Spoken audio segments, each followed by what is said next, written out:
I used to believe that blood was thicker than water, and that the people who share your last name would be the ones to shield you from the world. But 10 years ago, my own brothers stripped me of my dignity, left me for dead in a strange city, and told our father I was gone forever. They didn't just want to defeat me, they wanted to erase me, and for a long time, I thought they had succeeded. Growing up in Enugu, our house was always loud. I was the youngest of 4 boys, Chike, Nonso, Ebuka, and Chidi. My father was a hard-working man who built a successful logistic and haulage business from scratch. He started with one used truck, and by the time I was 22, he had a fleet of over 40 trucks moving goods across Nigeria. Because my father started with nothing, he valued honesty above everything else. As he grew older, he began looking for who would manage the business. My older brothers expected it to be one of them, especially the eldest one. But they were careless. They would inflate the prices of spare parts, take bribes from drivers, and pocket cash from record trips. I saw these things happening, and because I loved my father and wanted the business to survive, I didn't hide the truth. When my father noticed the numbers weren't adding up, he asked me to audit the books. I gave him a transparent report. From that day, my father trusted me completely. He made me the operations manager, bypassing all my older brothers. He even bought me a brand new car to use for monitoring our transit hubs, a reward that felt like a trophy, but to my brothers, it was an insult. The jealousy didn't happen overnight. It grew like a mold in a damp room. It started with silent dinners, cold stares, and sarcastic remarks whenever I walked into their office. "Look at the golden boy," they would whisper. I ignored it, thinking they would eventually accept reality if the business succeeded and everyone got paid. I was naive. I didn't realize that to them, my success felt like their public humiliation. The turning point came on a rainy Tuesday in July. My father sent me to our yard in Port Harcourt to oversee a major offloading contract from a new international client. It was the biggest deal of our company's history. My older brothers, Chike, Nonso, and Ebuka, offered to drive down with me, claiming they wanted to support me and ensure everything went smoothly. I was so happy. I thought they were finally putting our differences aside. We drove for hours as we approached the outskirts of Port Harcourt. Night fell and the roads became dark and lonely. My eldest brother, Chike, who was driving, suddenly pulled over near an isolated, uncompleted building, claiming the engine was overheating. The moment I stepped out of the car to check the bonnet, 2 of my brothers, Nonso and Ebuka, grabbed me from behind. Before I could process what was happening, they began to beat me. It wasn't just a regular fight. It was filled with deep, vicious hatred. They dragged me into the dark building, tied my hands and took everything. My phone, my wallet, my laptop, my identification documents, and the keys to my car. I begged them. I cried. I asked them what had I done wrong. My eldest brother, Chike, spat on the floor, looked down at me, and said, "Let's see how you run the company from here." They tied me with ropes on my wrist and left me there in the dark. They took my car, drove off, and abandoned me with nothing. I later found out that they went back to Enugu, crashed my car in a ditch near a notorious highway bypass, and told my father that we had been attacked by armed robbers. They claimed the robbers had dragged me away in the buses and that despite their best effort, they couldn't save me. My father, broken-hearted, believed them. He thought his favorite son was dead.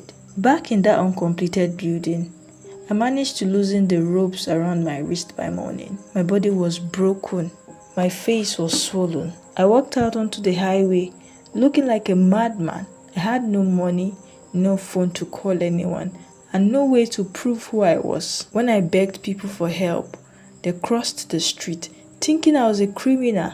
I ended up at a motor park in Port Harcourt. For the first 2 weeks, I slept on a piece of cardboard, behind a local food joint. The hunger I felt during those days wasn't just a physical pain, it was a spiritual ache. I would watch people throw away leftovers and I wish I could eat them. The emotional weight was the heaviest part. Every time I closed my eyes, I saw the faces of my brothers. The anger burned inside me like acid. But I knew that if I let the anger consume me, I would die in the park. I had to survive. I started doing manual labor. I would help market women carry heavy bags of beans and rice on my head for pennies. It was humiliating for someone who used to manage a corporate office, but it bought me food. I saved every single kobo. After 6 months, I met an elderly mechanic named Mr. Albert. He saw how disciplined and punctual I was at the park. He offered me a job as an assistant in his workshop. I didn't know anything about fixing engines, but I was hungry to learn. I washed parts, cleaned the shop, and watched him work. Mr. Albert quickly noticed that I could read, write, and calculate numbers perfectly. He asked me to start managing his customer invoices and tracking his spare part inventory. Within a year, because of the structure I introduced, his small shop grew into a busy service center. He promoted me to a manager and gave me a small apartment to live in. I spent 5 years working with Mr. Albert. I saved my salaries, lived beneath my means, and studied the local transport and logistic market in Port Harcourt. I realized there was a massive gap in local home delivery service for small businesses. With Mr. Albert's blessings and a small loan from him, I bought 2 second-hand delivery motorcycles. I started my own small logistic business. I worked 18 hours a day. I handled the dispatching, the marketing, and the bookkeeping. Because of the lessons I learned from my father about integrity, my client trusted me. If I promised a delivery by 10 a.m., it arrived by 9:50 a.m. Within 3 years, my 2 motorcycles grew into a fleet of 20 delivery vans and 10 large trucks.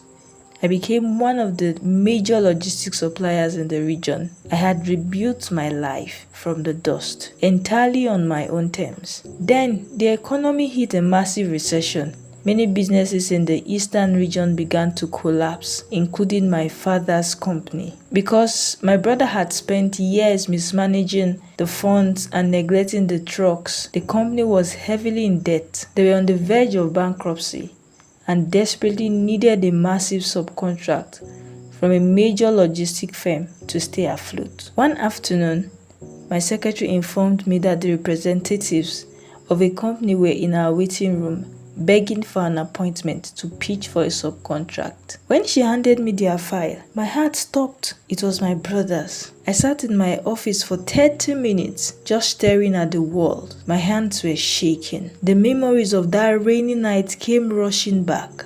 The pain, the ropes, the cold floor, the hunger. Now they were sitting in my waiting room, completely unaware that the CEO they were waiting to beg for survival was the same brother they had thrown away like trash. I told my secretary to bring them in. They walked into my office, dressed in faded suits, holding their proposal documents. They looked tired and beaten by life. When they looked up and saw my face, my eldest brother, Chike, dropped the file on the floor. Their faces turned pale. They looked around, realizing how massive my company was, and then looked at me. They thought I was a ghost. They immediately fell on their knees and began to beg for their lives, thinking I would call the police or use my power to destroy them completely. I stood up and looked at them. The anger I had carried for 10 years was right there, within arm's reach. I had the power to ruin them, to let their families starve, and to make them pay for every single night I slept on that cardboard. But as I looked at them kneeling and trembling, I realized something.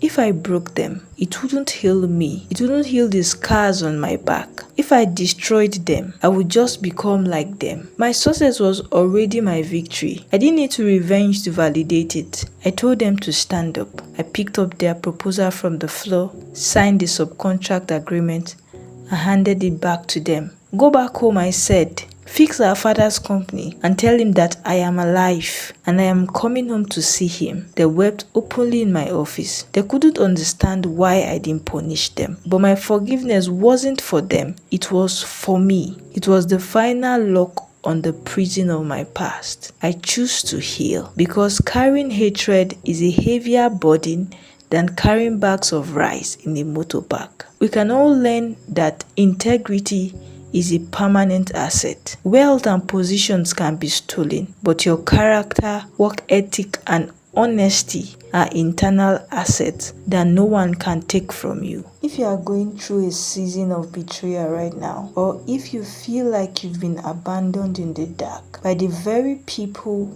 who should love you, please don't lose hope. Your story is not over. The dark room you've been left in might be the place where you are being prepared for something much bigger. So keep holding on.